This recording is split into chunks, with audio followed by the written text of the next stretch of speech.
Welcome to the channel. Today we're sharing a cheating story you won't believe. If you enjoy it, please like and subscribe. Let's get started. When I was a kid, I always dreamed of becoming a firefighter. It started when I saw an old picture of my dad and grandpa together, taken the day Dad joined the fire department. My name's Aaron Blake, but everyone just calls me Aaron. When I was born, my sister Sophia was 3. She couldn't say my full name properly, so she just called me Aaron, and it stuck. In 4th grade, we had to write about what we wanted to be when we grew up and share it with the class. Most of the boys said they wanted to be athletes or pilots, but I said I wanted to be a firefighter. That recess, Elliot Reed teased me, calling my dad a hose monkey and me a little hose monkey. He kept shouting, "Oink oink, here piggy piggy," no matter how much I told him to stop. When he pushed me, I punched him in the face. He ran to the teachers with his nose bleeding, and I ended up in the principal's office until Mom came to pick me up. On the drive home, I told her everything. All she said was that Dad would talk to me. The next morning, Dad, who was working the evening shift, had left before we got home. I didn't sleep well that night. The next morning, after breakfast, Dad asked me what had happened at school, and I told him everything. "Aaron, I appreciate you sticking up for me, but I've been called a lot worse. I'm a big boy and I can take care of myself. You shouldn't have hit Danny for calling me names, but sometimes you have to defend yourself against bullies who hit you first. I'm going to take you to school this morning, so get ready to go." Just before I walked into my classroom, Danny came up to me and said he was sorry for calling me names and shoving me. My sister saw everything that happened and told my mom and dad. They were not too happy with me, he said. "My dad told me I had to come to school today and apologize to you." Extending his hand, he asked, "Can we be friends?" "Yes," I replied.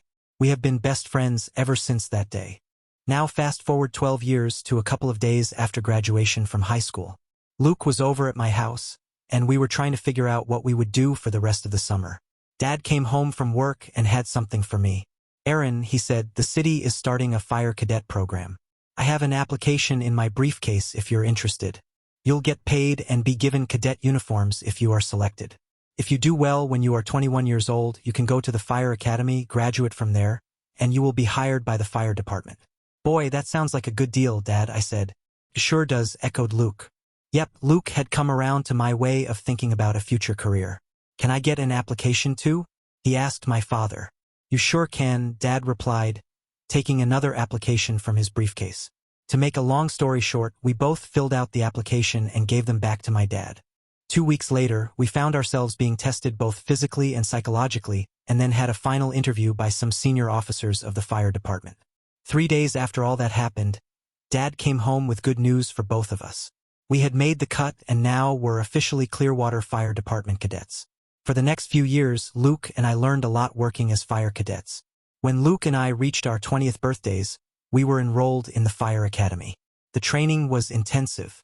In addition to the classroom, we received physical and more psychological training. We spent a lot of time on the training grounds, becoming more than just proficient with our equipment. Finally, after 16 weeks in the academy, graduation day came. I now have a photo of my dad pinning my badge on me, just like Grandpa did with him so many years ago. 6 months after that photo was taken, Dad retired from the force. He and Mom moved to Charleston, Georgia, to be closer to my sister and her 2 little girls. Lindsay's husband, Mark, had been a pilot in the Air Force and now was a civilian contractor working at the Air Force Base in Charleston. My probationary period was for 8 months. I was paired up with an experienced officer to reinforce what I had been taught at the academy. Luke received the same treatment. 10 weeks before my 21st birthday, I was on my own with my own call sign, Engine 6, and assigned to patrol the north end of the city. The North Zone stretched from Oak Ridge Street on the south to the city limits of Clearwater on the north, and from the river on the east to Route 66 on the west. It was a mix of residential neighborhoods, motels, hotels, and businesses. 6 months later, Engine 6, respond to a domestic disturbance, 7892 Oak Ridge Street. Dispatch radioed me. 104, dispatch. Engine 6 en route, ETA 90 seconds, I answered. Domestic disturbances are tricky. You never know what you are going to walk into, so it's just good practice to call for backup before confronting the situation. Dispatch, Engine 6 on scene. I radioed as I pulled up behind Engine 8's truck. "What do you have?" I asked Tyler Brooks, my longtime friend, whose call sign was Engine 8. "This is Claire Bennett," Luke answered, nodding toward an obviously distressed woman standing beside him. "She told me that a former acquaintance of hers showed up about 20 minutes ago. He was drunk or strung out on drugs, so she didn't want to let him in the house. He pushed past her and produced a gun. When her daughter came into the room, he grabbed her and threw Ms. Johnson out. She ran to her neighbor and called us. That's all I know right now," he finished. "Before he pushed me out, he said he was going to make my daughter a woman. You've got to stop him, she's only 14 years old." Ms. Johnson cried to us. "Okay, calm down and wait here," I told her just as we heard a young girl screaming from inside the house. "There's no time to get a hostage negotiator here. Luke, you take the front and he'll go around back. Give me a minute before you go inside. Try and use that silver tongue of yours and see if you can defuse this," I told him. Going to the rear of the house, I found the screen door to the pool area unlocked and a sliding glass door to the kitchen open. Withdrawing my weapon and holding it down by the side of my leg, I entered the home. Moving toward the sound of voices, I slowly made my way to the front of the house. As I heard Luke starting to talk to the suspect, I entered the living room behind the suspect. I'm no expert, but this guy was strung out big time. I didn't believe any amount of smooth talking by Luke was going to end this situation peacefully. The guy had torn the young girl's t-shirt and had her jeans halfway down when Luke started telling him to back off and put his gun down. All he did was grab the girl tighter in front of him and point his gun at Luke. He yelled for Luke to get the hell out, and there was nothing Luke could do to stop him. Once more, Luke told him to put the gun down. He fired and hit Luke in his upper right leg. I yelled at him, and as he turned to face me, the girl managed to break away. He fired and hit me. The Kevlar vest did its job. I fired twice, hitting him in his chest just left of dead center. He fell, and I stepped over to him and kicked his gun away. Keying my radio, I yelled, "Dispatch, Engine 6, shots fired, officer down, emergency medical required immediately at this location. 104, Engine 6, EMTs on the way," dispatch replied. I dropped to my knees alongside Luke and looked for something to use as a compress to stop the bleeding from his leg. The young girl came over to me and handed me her torn t-shirt, saying, "Use this." Then she left the room. In what seemed like hours but was only a matter of minutes, the EMTs arrived and took over from me. I slumped back against the wall and watched as they administered to Luke. After stabilizing him, they placed him on a gurney and transported him to the hospital emergency room. Another EMT unit arrived, and one of them went over to the guy I shot. He felt for a pulse and then just looked up at me and shook his head. By now, the whole place was flooded with firefighters, including Captain Lewis, my supervising officer. Before she could ask me anything, the girl reappeared with a new t-shirt on and dropped to sit beside me. I put my arm around her and said, "You'll be okay. It's over now. He can't hurt you anymore." She looked up and said to my captain, "He saved me. After that guy shot the other fireman, this officer shot him. If he hadn't done so, I truly believe that scumsucker would have assaulted and then killed me." Putting both of her arms around my neck, she pulled me close and, kissing me on my cheek, she whispered in my ear, "I'll never forget what you did for me. Never. I promise I'll never forget you." Then she got up and left to go outside to her mother. "All right, Aaron, what happened?" Captain Lewis asked me. I filled him in on everything from the time I got on the scene to when he arrived. "How about you? Are you hurt?" he asked me. "Yeah. My chest hurts like hell," I replied. Calling for one of the EMTs still in the room, he told them to get me over to the emergency room. In the emergency room, the doctor removed my Kevlar vest and uniform shirt to examine my chest. The Aholi was using hollow points. The bullet mushroomed when it struck you. Thank God you were wearing your vest. You're going to have one hell of a bruise. We're going to x-ray your chest just to be sure you don't have any broken ribs. Other than that, I said, "They'll give you something for the pain before you leave. You should be fine in a few days," he said, patting me on the back as he left the examination room.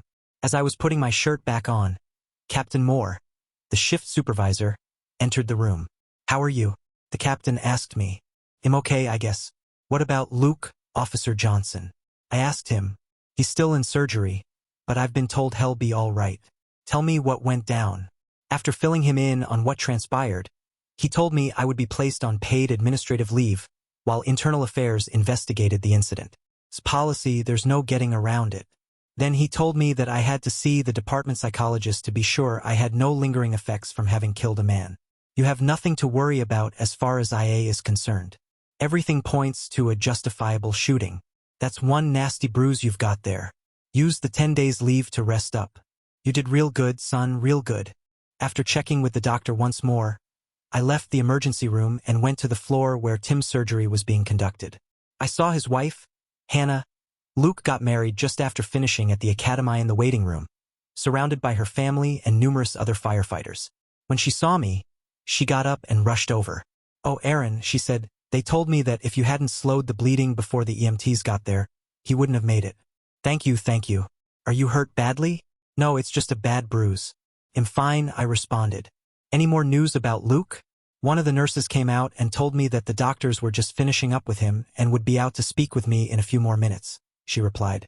Just as she finished telling me that, a surgeon came over to her with a big smile on his face. "He's going to be fine, Mrs. Johnson. We're moving him to a recovery room, and you'll be able to see him shortly." With that good news, one of my fellow officers, Roy Daniels, came over and asked if I needed a ride home. I told him I would be ready to go in a few minutes. I wanted to say goodbye to Tim's wife before leaving. After Charlie dropped me at my apartment, I decided to call my father and tell him what happened. The phone rang, and Dad picked up. "Hi, Pop, it's me, Aaron. I have to tell you what happened today. I killed a man this afternoon." The next morning, there was no point in staying in bed any longer.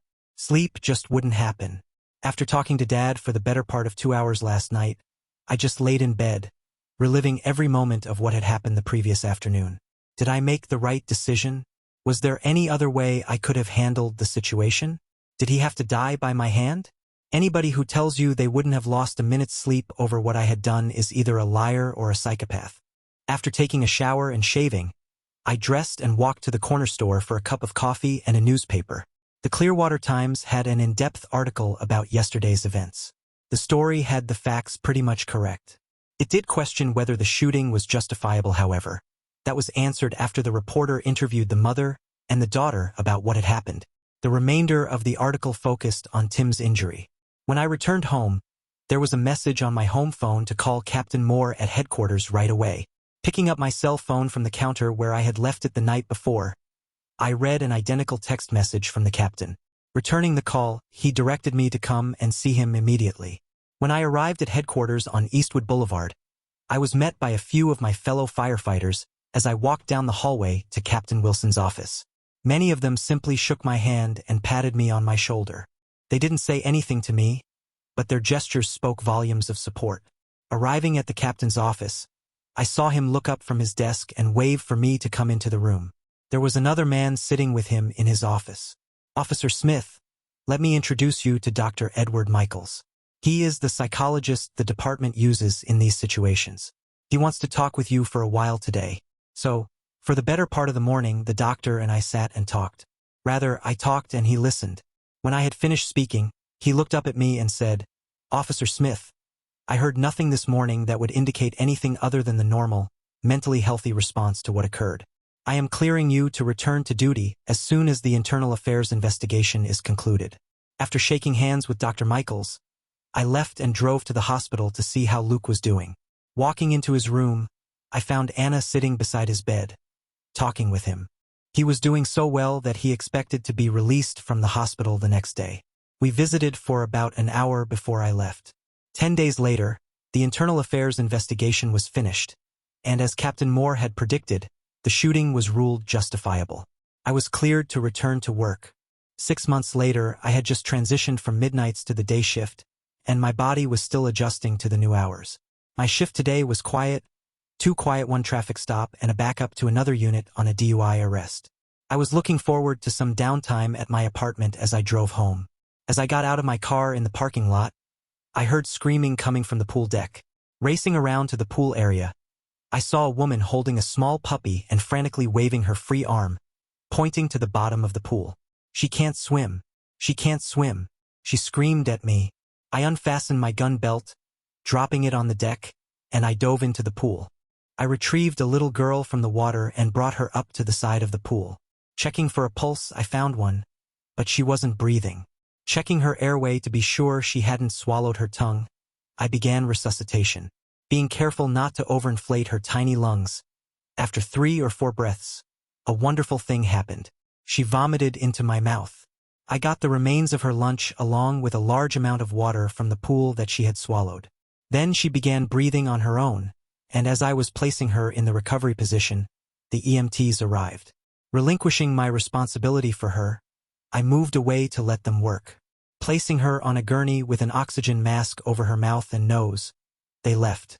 The older woman thrust the puppy into my arms and left with them. Great.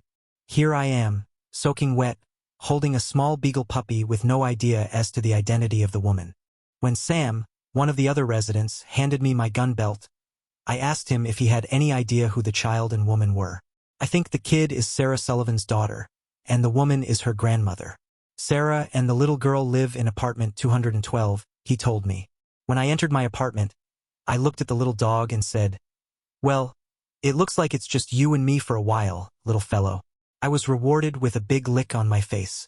The first order was to get out of my wet uniform and into dry clothes. As I dried the puppy and removed his leash, I noticed a tag on his collar that identified him as Max. Okay.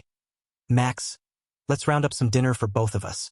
After throwing a potato into the microwave, I retrieved a strip steak from the fridge and put it onto a grill pan on the gas range. All the while I was preparing dinner, Max sat and looked at me with his tail wagging in anticipation. Taking 2 plastic cereal bowls from the cupboard, I filled one with water and placed it on the floor. Then, cutting up a raw carrot, I put it into the bowl along with some pieces of my steak. When I sat down to my meal, I put the bowl on the floor next to the water dish.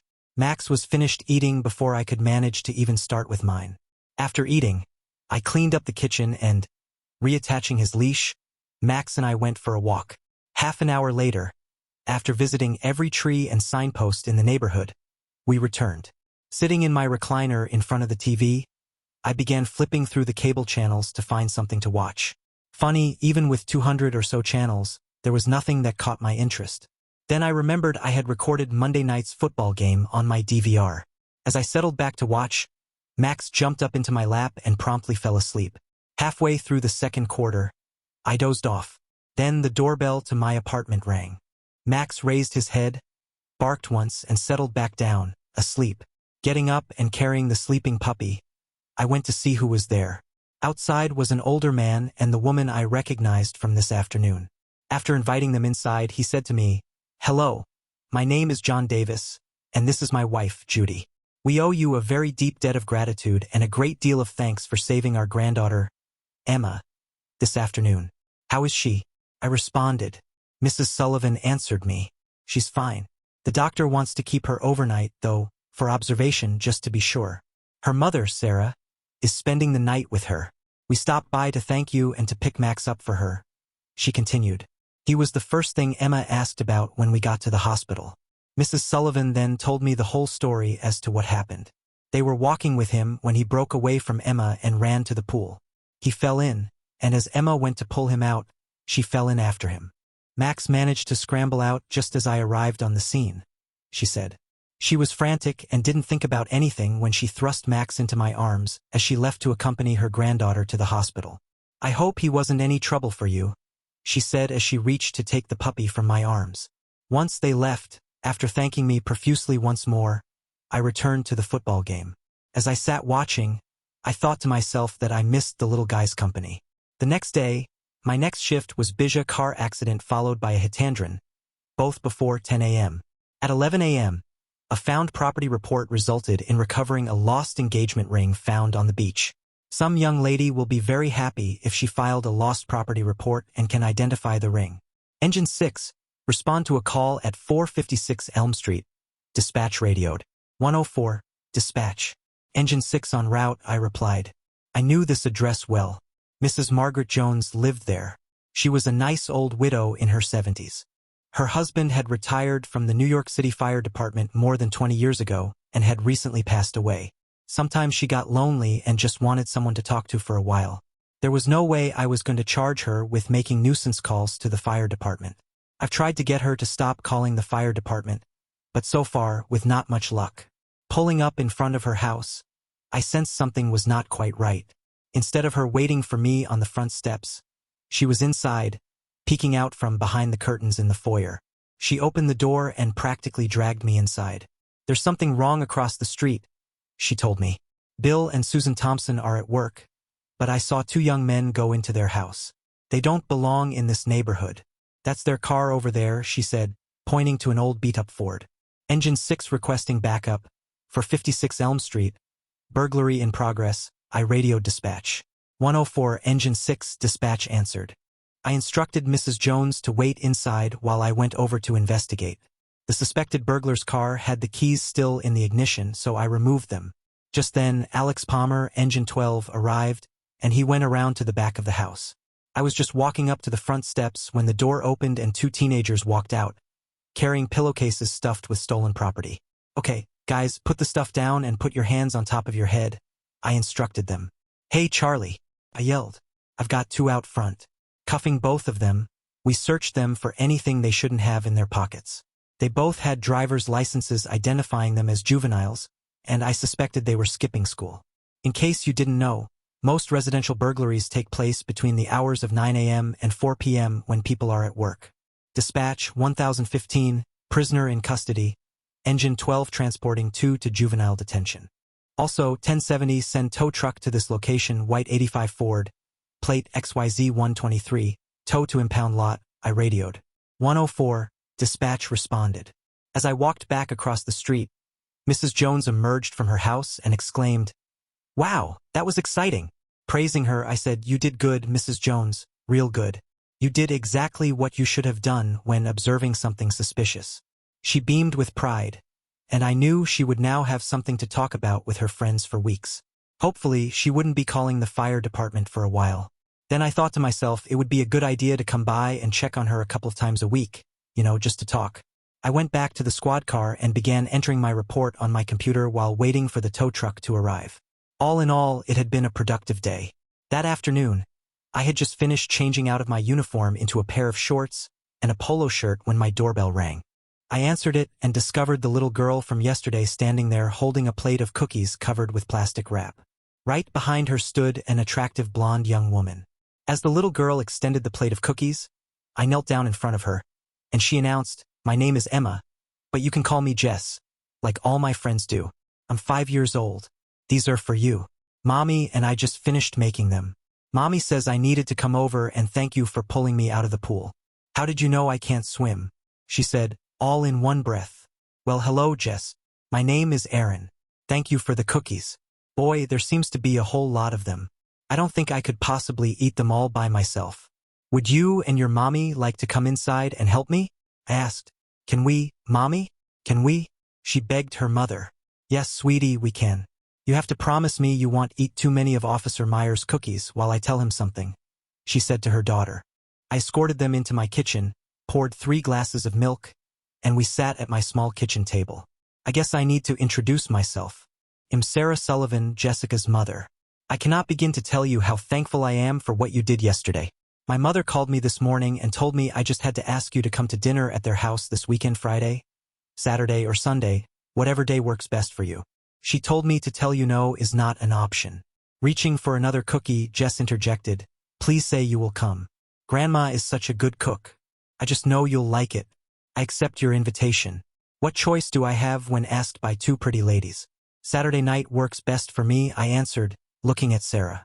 Saturday, after placing Emma in her car seat along with Max on her lap, Lisa's mom and dad lived in Brookhaven, an upscale neighborhood east of Route 66 and a short drive from our apartments.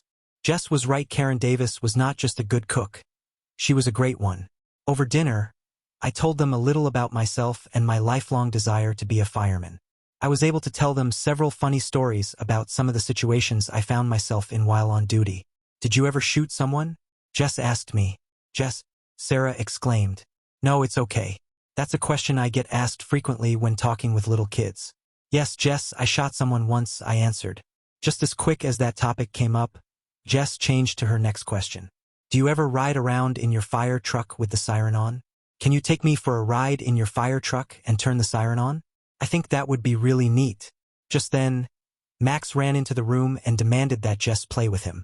We all trooped out onto the patio to sit and watch the 2 of them race around the backyard. Once outside, I managed to turn the conversation around to stories about Sarah. It was getting late when we left Lisa's parents. I strapped Jess into her car seat and Sarah put Max on her lap. We hadn't gone 2 blocks when both of them were fast asleep. As I parked Lisa's car in front of her unit, I told her what a great time I had. Your mom and dad are really nice. I like them a lot. I had a wonderful time. Would you thank your mom again for me? Please? I asked. I enjoyed the evening too, she said. And thank you for not asking about the reason for Emma and my last name still being Sullivan. It's a sore subject with mom and dad. I thought about it, but it's none of my business. If you want to tell me, that's fine. If you don't, it's all right. It certainly is not a deal breaker for me, I replied. I still want to see more of you. I unstrapped Jess from her seat after giving the sleeping puppy to Sarah and carried the little girl inside. They'll give Max a quick walk while you get Jess ready for bed, I told her. They'll be back in around 10 minutes. When I returned, Max scampered into Jess' room and hopped up on the bed, snuggling close to the sleeping little girl. Since I'm working the day shift, I get home about 4 in the afternoon. Would you like to go out with me Monday or Tuesday? I asked. Yes, but he'll need to find someone to watch Jess, she answered. That's not a problem. We'll take her with us. I'm sure we can find a kid-friendly restaurant to visit. That was the beginning of many more dates I had with Sarah. Sometimes, when her mom wasn't able to watch Jess, we took her with us. We went to the beach a lot where I taught Jess how to swim. Sometimes we took her to the park for picnics or to the playground so she could run around. Truth be told, she was a remarkable little girl, and I enjoyed the times we had her accompany us. When I worked days, Sarah and I were able to see each other almost every day. When I worked the midnight shift, I was still able to meet with her for a few hours each day when she got home from work before I had to leave. The 3:11 shift was another story. I hardly ever got to see her other than taking her to lunch a couple of times a week and on my days off. This had been the reason my previous girlfriend had broken up with me. She had wanted more of my time and didn't understand that my job and I were a package deal. Not so with Sarah. She said she was just lucky to have me in her life and accepted the shift work. One night after coming home from dinner, Sarah said to me, I want to tell you about my mistake. When I was 20 and in my first year in college, I fell in love with a guy. I thought he loved me too. He was the first and only man I ever had sex with. I got pregnant, and when I told him, I expected him to be as happy as I was with the news. The first thing he asked me was if I was sure it was his baby. When I said yes, he asked me what I was going to do about it. When I asked him what did he mean, he said, well, what about an abortion? I told him there would be no abortion. I'm Catholic, and I don't believe in abortion. The baby didn't ask to be conceived, and I wasn't going to end his or her life. He told me that he needed some time to get his head around being a father, and he would call me the next day. When the next day came and went without a call, I went over to his apartment and discovered he had moved out, leaving no forwarding address. Mom and Dad were not happy with the situation, but they stood by me and my decision. I never made any attempt to track him down. If he wasn't going to be there for me and his unborn child, I didn't want or need him in my life at all. Ever. I went to school right up to the time Jess was born, and then I went back and finished when Jess was 1. My mom would watch her while I was in school. When I finished college, Dad gave me a job with his investment firm. As soon as I started working and earning a paycheck, I moved into my own apartment. So there you have it. If you don't ever want to see me again, you'll understand, she whispered with tears in her eyes. My response to her was to grab her into my arms and hold her tightly and whisper back into her ear, what happened in the past stays in the past. I'm only interested in the future, a future with you and Jess in it. One day, several weeks later, we took the train to Miami and then the metro line out to the zoo. That was a great day. It was the first time Jess went from calling me Mr. Aaron to Daddy Aaron. On the way home, an elderly lady walked up to us and complimented me on my lovely family. Sarah and I looked at each other, smiled, and thanked her. That evening, after Jess had gone to bed, I said to Sarah, sweetheart, that woman was right. We do have a lovely family, and I would like to make it official. Will you marry me? 10 months later, Sarah and I were married, and 8 months later, Jess' adoption by me was official. For 3 years, life was wonderful, and then my world was turned upside down. 3 years later, I was working the evening shift. As I got ready for work, Sarah came into the bedroom as I was dressing in my uniform. I asked her why she was home from work, and she told me she had some errands to run and took the day off. What I need, you can't get at the mall, I said, pulling her against me. I love you, sweetheart. I know, she replied, kissing me. I love you too. But you'll just have to wait until you get home tonight, and I have a big surprise for you. What is it? I asked. It wouldn't be a surprise if I told you now. You'll just have to wait, she replied, kissing me once more. Later that evening, so far it had been a quiet day, only a signal 2, a drunk pedestrian, which I had another unit transport to jail to sober up, and a signal 51, trespassing. I issued a trespass warning to him. If he returned, he would be arrested. Around 7 p.m., I decided to have something to eat. Dispatch, Engine 6, 107 out of service at Sam's Diner, 1900 hours, I radioed. 104, Engine 6, dispatch replied. As I sat eating my supper, I heard over my radio about an armed robbery and shooting with multiple victims. The address was for someplace in the 500 block of East Main Street.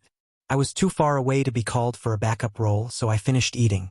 Dispatch, Engine 6, 108 back in service at 1930 hours. I radioed as I returned to my truck. 104, dispatch acknowledged. For the next hour or so, I cruised behind some of the stores and several of the strip centers in my zone, looking for anything suspicious.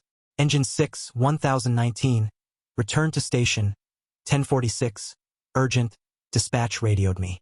104, 1051 en route, I acknowledged. As I walked into the station 20 minutes later, I was instructed by the desk sergeant to report to Captain Wilson's office. What's this all about? I asked him. He shrugged his shoulders and told me he didn't know. All he knew was he had been instructed to tell me to go there as soon as I arrived.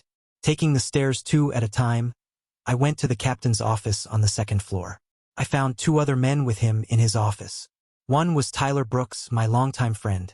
After Luke had been shot a few years ago, he had been placed on limited light duty with the Detective Bureau. He liked it so much he transferred to the Bureau after being released from restricted duty.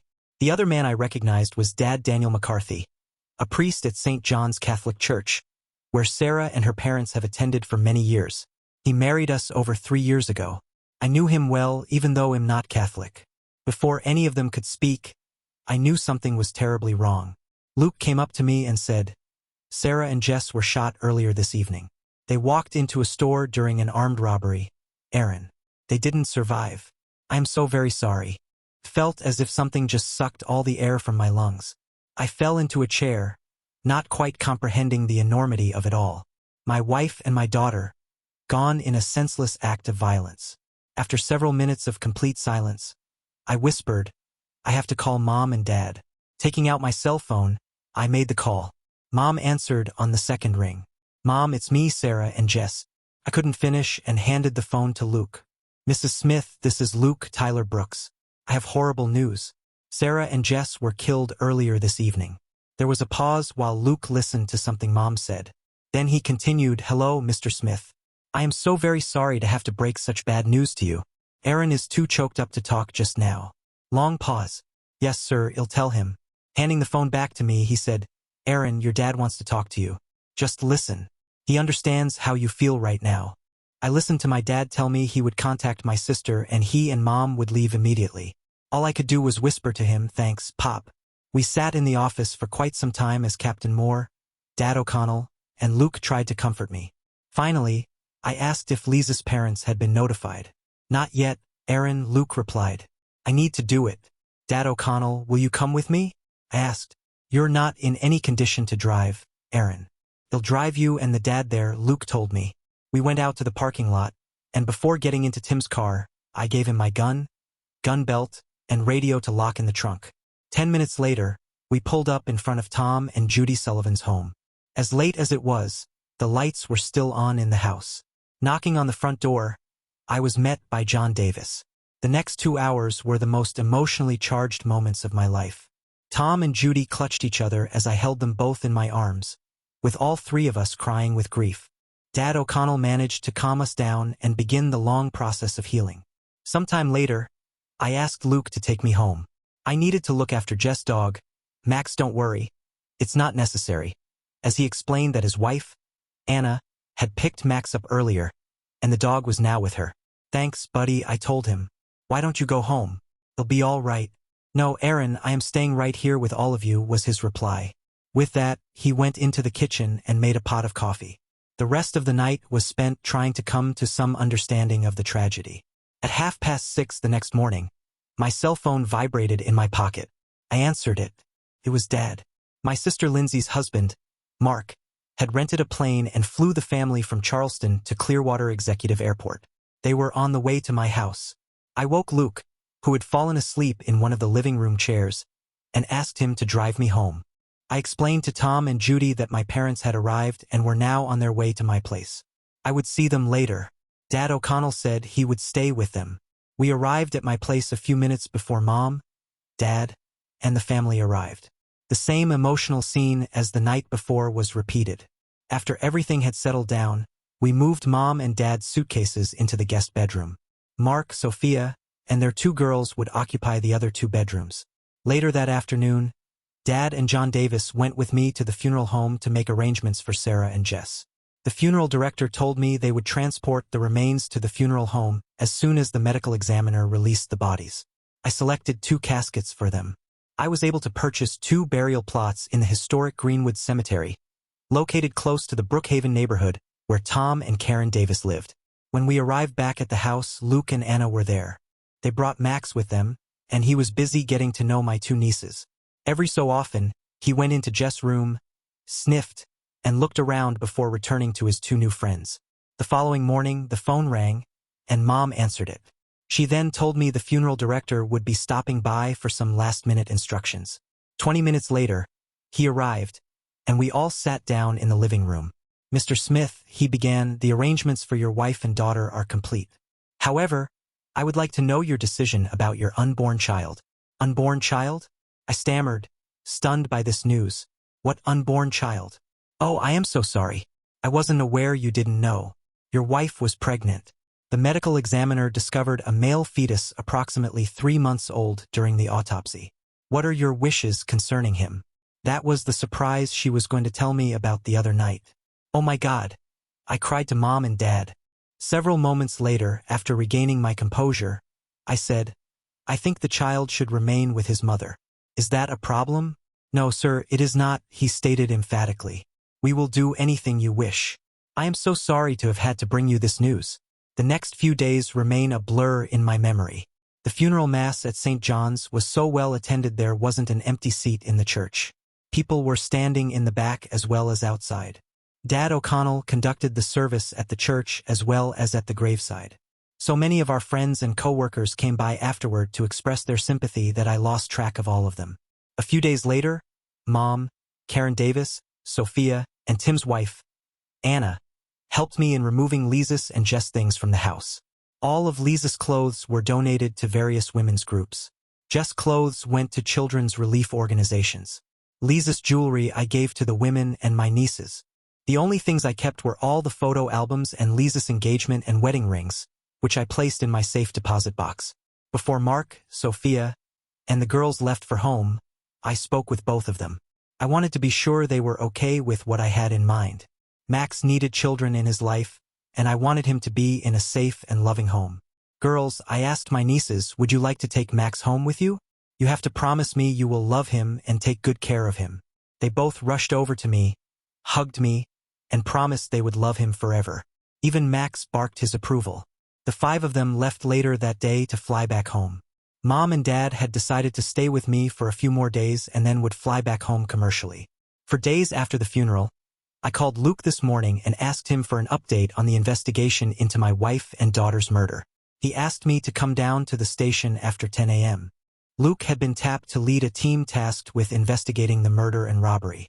I wanted Dad to come with me. When we arrived, Luke led us into his little office. "I have some good news and some bad news," he said. "First, the good news." He went on to explain that the convenience store had recently installed a state-of-the-art surveillance system. 5 digital cameras recorded everything to a computer hard drive. Microphones also sent sound to the hard drive. The computer automatically burned a DVD every 2 hours. No more fuzzy or grainy videotapes. Using facial recognition software along with fingerprints, our techs were able to identify the killer. His name was James Hamilton, and he had an extensive record, including a 7-year stretch in state prison for robbery. "I would like to see the video," I asked Luke. "Aaron, I watched the video. It's brutal. Just watching it made me sick to my stomach, and every one of my men had the same reaction after viewing it." Your emotions are still pretty raw, so don't watch it right now. They'll tell you what's on it, he replied. He continued, Hamilton entered the store with a gun. He demanded that the clerk open the register, and after she complied, he shot her twice and grabbed the money. Sarah and Jess entered just as he killed the clerk. He shot both of them. Before he left, he stood over them and fired twice more into the back of their heads. Now the bad news. We haven't been able to find him. We've questioned every one of our CICE, confidential informants, with no luck. A bolo, be on the lookout for, has been sent out across the entire southeastern U.S. A $15,000 reward for information leading to his arrest has garnered hundreds of leads every day. It's taking a lot of time and manpower to follow up on each one of them. I wish I could say that we are close to an arrest, but I can't. I witnessed the distress on Tim's face as he told me all this. He was near to tears with frustration. I understand, I told him as we were leaving. I know you are doing everything you can. Just keep me in the loop if anything breaks. 5 days later, I went back to work after dropping Mom and Dad off at Clearwater International Airport for their flight back to Charleston. I was still on the 311 shift but would rotate to midnights in a week. It was hard coming home to an empty house each night, and I was having difficulty falling asleep. All I could think of was how short a time Sarah and I had together. After a couple of sleepless nights, I began staying at the station and helping the night shift detectives sort through the hundreds of leads that came in each day. I only managed to get a few hours of sleep when I got back home in the early morning hours. When I went on midnights, I would stay until early afternoon, helping out before going home. 10 weeks later, weeks went by without any success. It was as if the earth had opened up and swallowed this guy. Finally, I was becoming worn out working what amounted to 2 consecutive shifts every day. Luke had been after me to slow down, but I kept putting him off. Then, one afternoon, Captain Moore cornered me. Aaron, you look like death warmed over. When was the last time you got a full night's sleep? Your uniform is hanging off you. Just how much weight have you lost? The captain asked me. When you get overworked and tired, you make mistakes, and if you make a mistake in our business, it could get you killed. So, I have contacted personnel and arranged for you to take a week's leave. There will be no argument. As of today, you're on vacation. You are not to set one foot in the station. Do I make myself clear? I called your dad. He is expecting you to visit. I knew he was right and had my best interest at heart. Captain Moore was like a second father to me. He and my dad went back a long way. Dad had actually broken him in when he was a rookie just out of the academy 25 years ago. I knew what he said was true, so all I could say was, yes, sir. I stayed with Mom and Dad. They had a 2-bedroom condo on Charleston Beach. Mark, Lindsay's husband, managed to take a few days off and took us fishing on his boat out in the Gulf.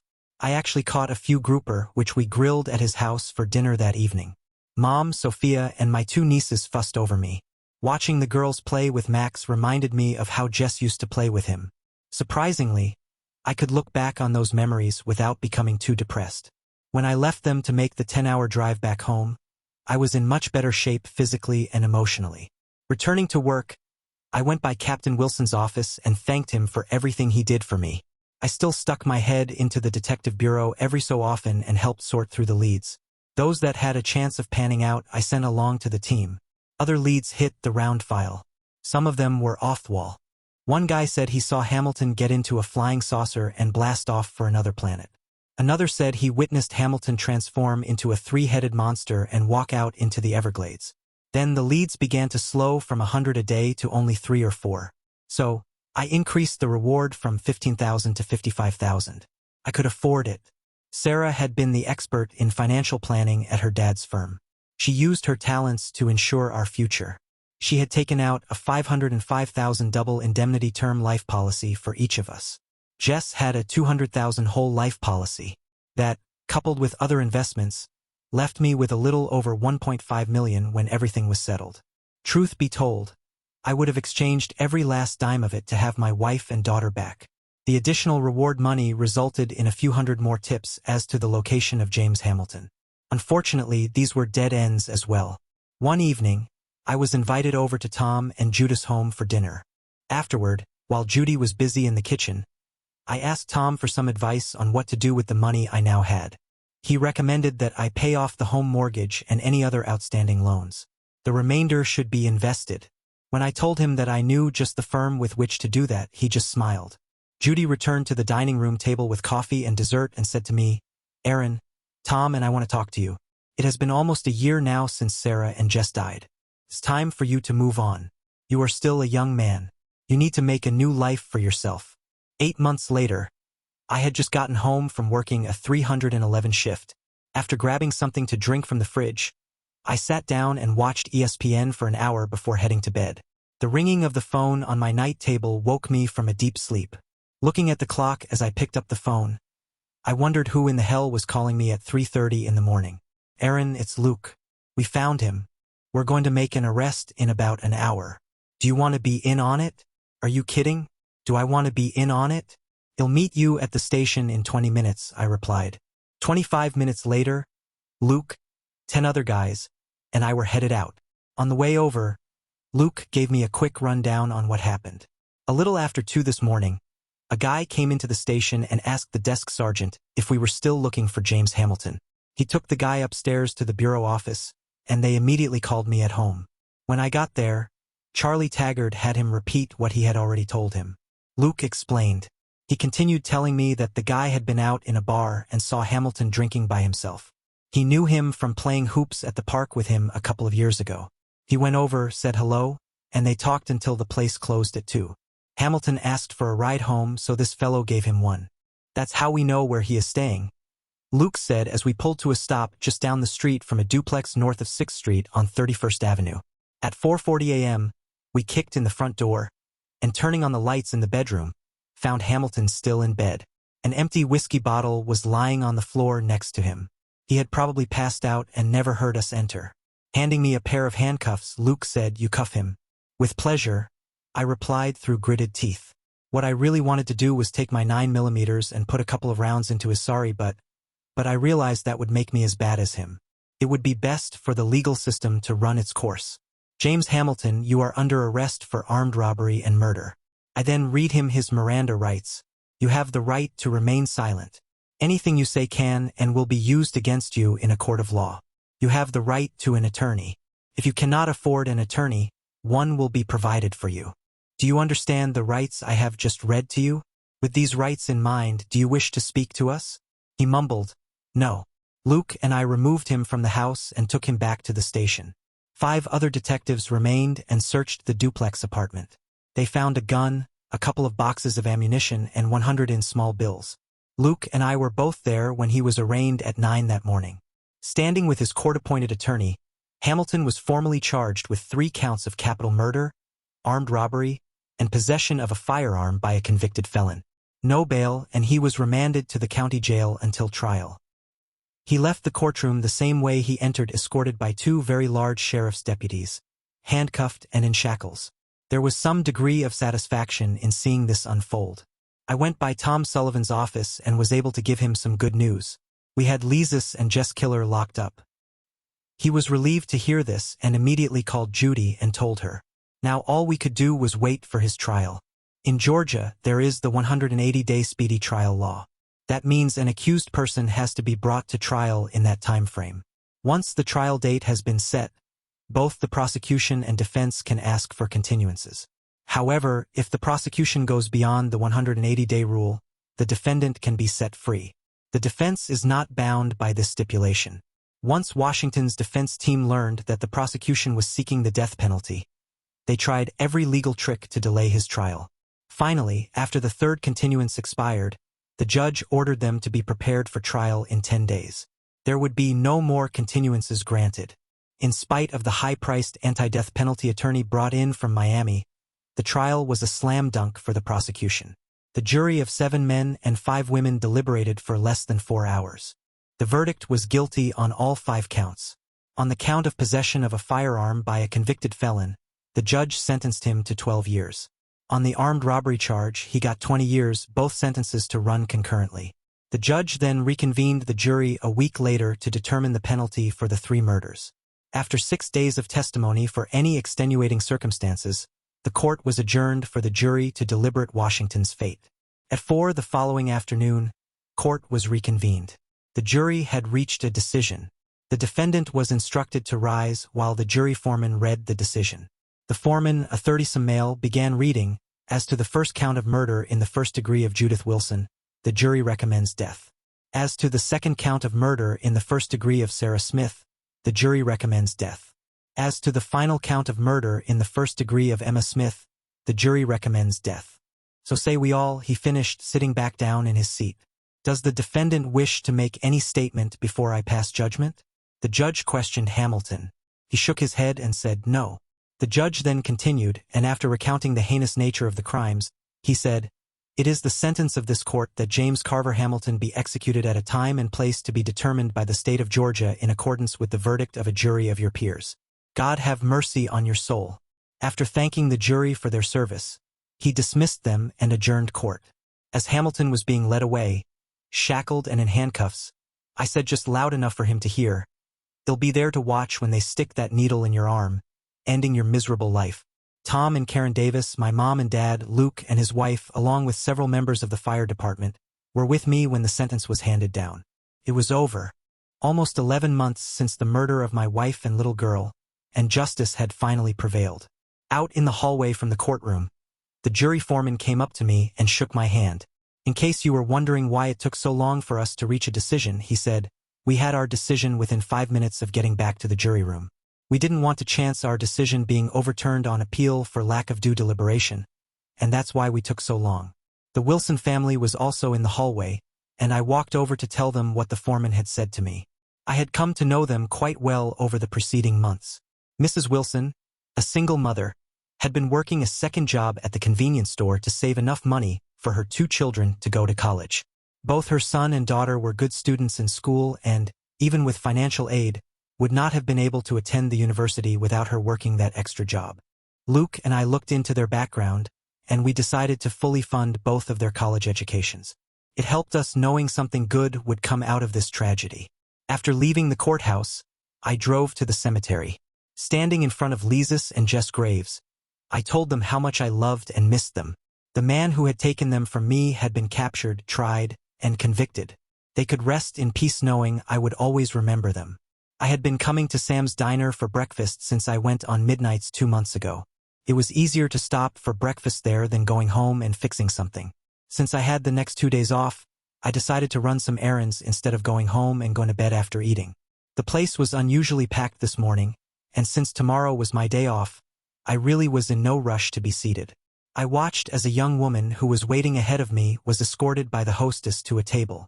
When the hostess returned, she came up to me and said that the woman told her to ask if I would like to share the table with her as the restaurant was so crowded. I agreed, and grabbing another menu, she led the way. Sitting down, I thanked the young woman for offering to share her table with me. She was Pertino, make that beautiful with dark brown hair and deep blue eyes. "You probably don't remember me, do you?" she asked. When I acknowledged that I didn't, she continued speaking. "My name is Megan Howard, and I remember you. You saved my life over 8 years ago when you shot that man who was trying to assault and kill me. I told you then that I would never forget you. When I read about your wife and daughter being killed, I was horrified.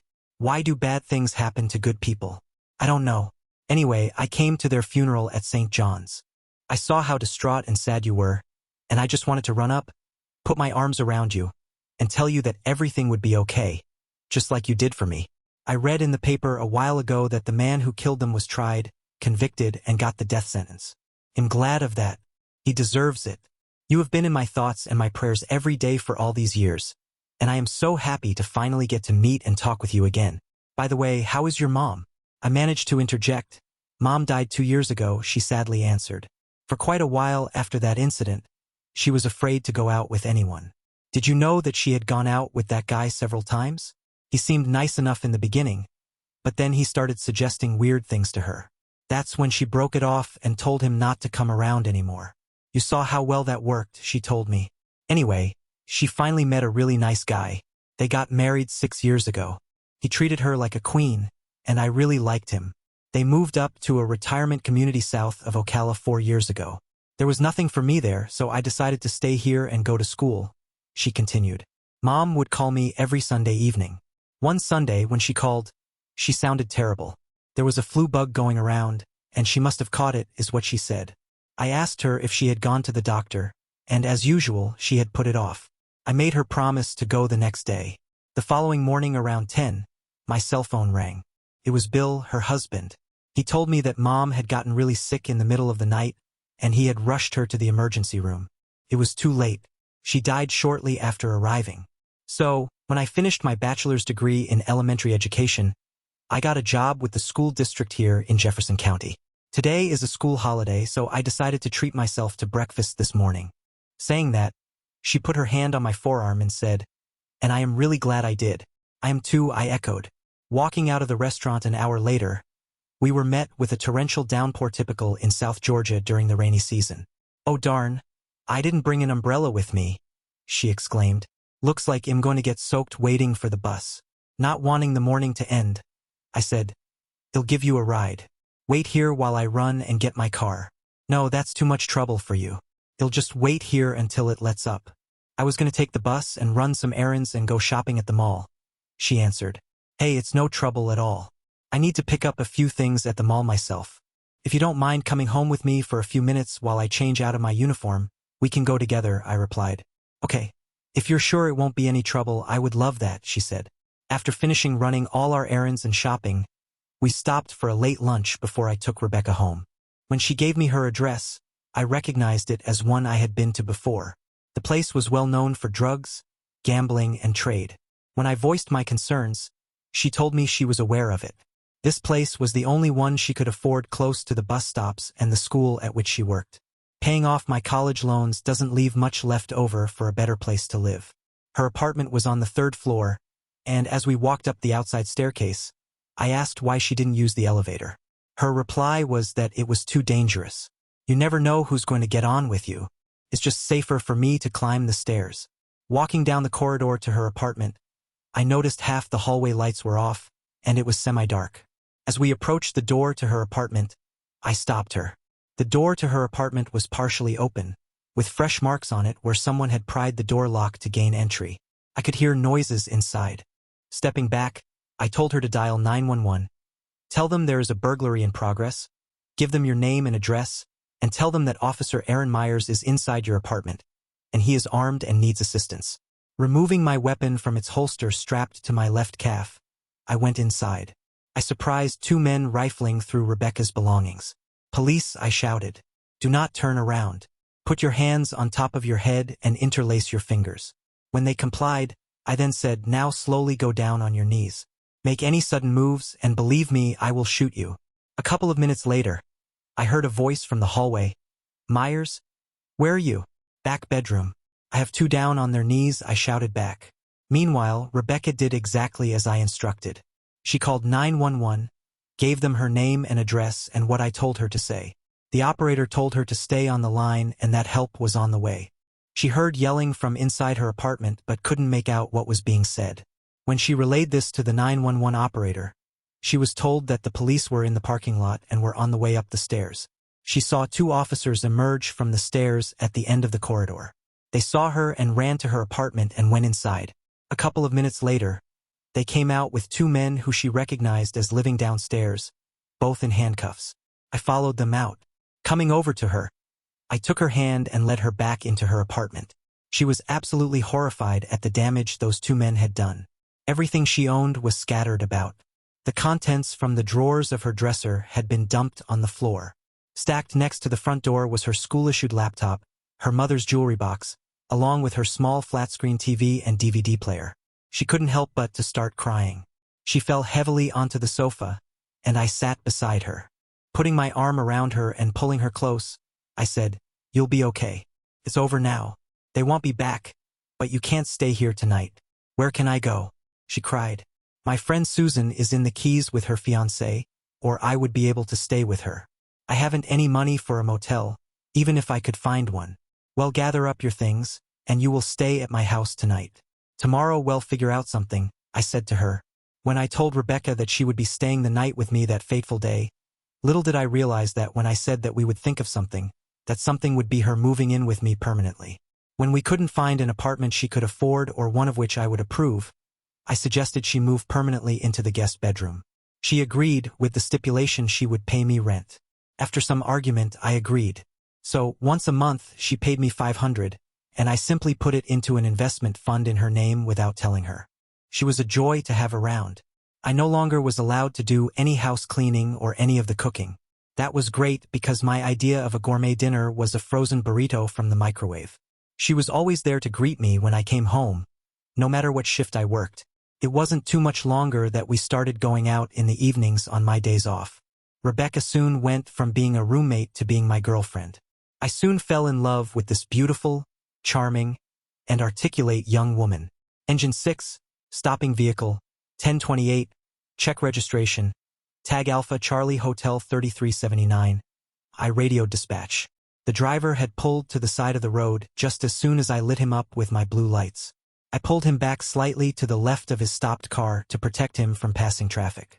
As I approached the car, I saw a young man in the uniform of a U.S. Marine.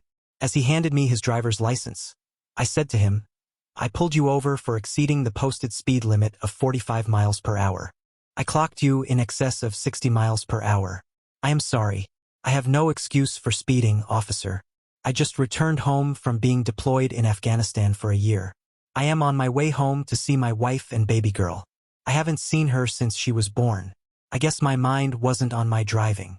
Taking his license and some paperwork for the rental car from him, I walked back to my patrol car and ran the license through DMV.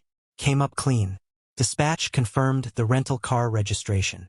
Here was a young man who had made a sacrifice in his life to do what was right for his country. There was no way I was going to give him a speeding ticket. "Corporal Samuels," I said to him after handing him his license and paperwork, "slow down. You wouldn't want to have an accident after all you have been through for the past year. Your wife and baby need you home safe and sound. Remember, slow down and pay attention to your driving. Go home, be safe, and have a great reunion with your family. Thank you for your service." After thanking me and promising to obey the speed limits, he left. As I was walking back to leave the scene, a speeding car sideswiped my patrol car and then struck me. It was the last thing I remembered until I woke up in the hospital. I had listed Luke as my emergency contact in addition to my parents. He was contacted, and since he was aware of my relationship with Rebecca, called her. Regaining consciousness and becoming aware of my surroundings, I found her sitting beside me, holding my hand, and with her head lying on the bed next to my chest. "What happened?" I asked. Luke, who had been sitting on the other side of my bed, answered, "Drunk driver who didn't obey the move over law hit your patrol car and then you, Aaron. You were really lucky. You went over the top of his car and not under it. You've got a broken left ankle and a severe concussion. The doctor will fill you in on the particulars later." Rebecca then said, "I was so worried about you when Luke called. I couldn't imagine what my life would be like without you in it. I love you. I have always loved you. You're going to be okay. We will get through this together," she said, with tears streaming down her cheeks. The doctor came in and checked me over and then announced that I would be released the next day, provided I had someone to stay with me just in case. "That's not a problem, doctor," Rebecca told him. Rebecca drove us home the next morning, helping me with my crutch as we went inside. I had just sat down when the phone rang. It was my mother. Rebecca spoke with her for a few minutes before handing the phone to me. After assuring and reassuring my mom that I was all right and she didn't have to drive down to take care of me, I handed the phone back to Rebecca. She spoke with my mom and told her everything the doctor had said, that all I needed was to rest and stay off my ankle for a while. Everything would be fine, but she would call each day with an update on my condition. Mom must have said something because Rebecca giggled and answered, "Yes, I know. Don't worry. They'll take good care of him." After lunch, I said that I wanted to go to my bedroom. I couldn't take any painkillers because of the concussion, but I needed to lie down for a while. She helped me into the bedroom, and as she hung my shirt up in the closet, I saw she had moved some of her clothes into my closet. "I think I need to sleep in here with you in case you need something during the night," she explained. I recovered some weeks later and went back to work. She never moved back into the other bedroom, and I was all too happy to have her share my bed. In April, during Rebecca's spring break from school, I decided to take some time off, and we would visit my folks in Charleston. Even though they knew all about Rebecca and how much she meant to me, they had never met face-to-face. Oh, to be sure, my mom and Rebecca had talked on the phone numerous times, even after my recovery. It still would be the first time actually seeing one another. We arrived late in the afternoon after a long but pleasant drive. Rebecca was a big hit with both Mom and Dad. Mom said Rebecca could have the second bedroom and I could sleep on the sofa in the living room or go to my sister's house. I told my mom that it wouldn't be necessary. Rebecca and I have been sharing a bedroom ever since my accident. When I said that, Mom stuttered, "Oh my, okay." Dad just winked at me, grinned, and asked, "When's the wedding going to be?" "Just as soon as possible after he asks me," Rebecca replied to my dad. "Well, I was going to wait until tomorrow, but now is as good a time as ever." Producing a ring box from my pocket, I got down on one knee in front of her. "Megan Howard, I love you deeply. You mean the world to me. Will you marry me?" I managed to stammer. In case you were wondering, the ring I gave her was not the one from my safe deposit box. Before I could regain my feet, Rebecca dropped to her knees and, throwing her arms around me, said, "Yes, yes." After we both regained our feet and Mom had managed to recover enough to hug her and then me, saying, "We have to call Sophia right now and share this news with her and Mark," Dad shook my hand, patted me on the back, and congratulating us, said to Rebecca, "Welcome to the family, sweetheart." 20 minutes later, Sophia, Mark, and the two girls showed up. Mark had brought a couple of bottles of champagne with which to celebrate our engagement, and we did celebrate long into the night. One evening, shortly after we returned to Fort Lauderdale, we went out to dinner at the Harborview restaurant overlooking the Atlantic Ocean. We had just been seated when Tom and Karen Davis walked in. I pointed them out to Rebecca and told her who they were and what they meant to me. She insisted that I get up and ask them to join us for dinner. When I brought them to our table, Rebecca stood as I introduced them. She hugged each of them. We had a thoroughly enjoyable evening. Telling them about our plans to be married was met with enthusiastic congratulations. Both Judy and Tom wanted to know all the details of the upcoming event. As we left the restaurant and said our goodbyes, I saw Rebecca whisper into Judith's ear, and Judy whispered something back to Rebecca. Some months later, Judy told me what the two of them had said to each other. It didn't surprise me. Rebecca had a way about her that made everyone love her. She and Judy became the best of friends. Judy soon began to think of Rebecca as a second daughter. We were married in late June. Luke was my best man, and my sister Sophia was the matron of honor. Mark and one of my friends from the fire department, as well as Tim's wife, Anna, and one of Rebecca's colleagues from school, rounded out the wedding party.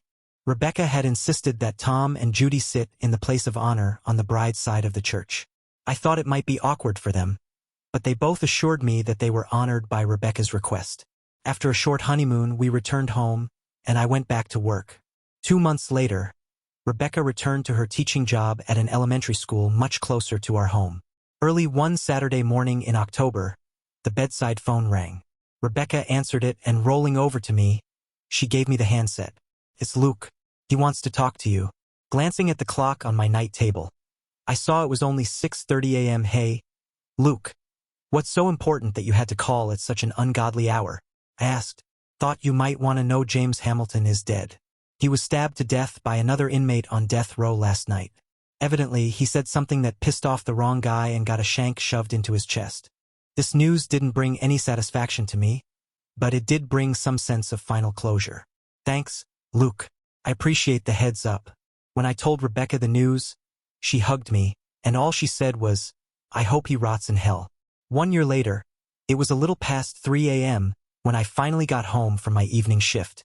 A tanker truck had overturned coming out of Port Everglades at the intersection of State Road 84 and South Federal Highway, spilling several hundred gallons of diesel fuel just after 9 in the evening.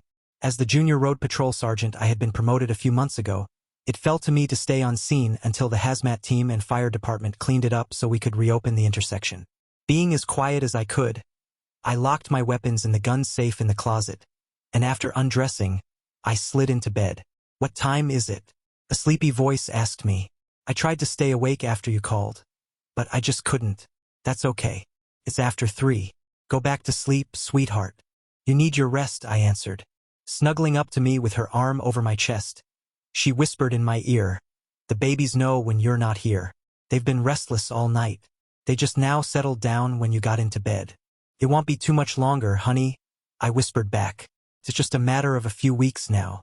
She was soon fast asleep, and before I drifted off, I thought back to the day she told me I was going to become a daddy.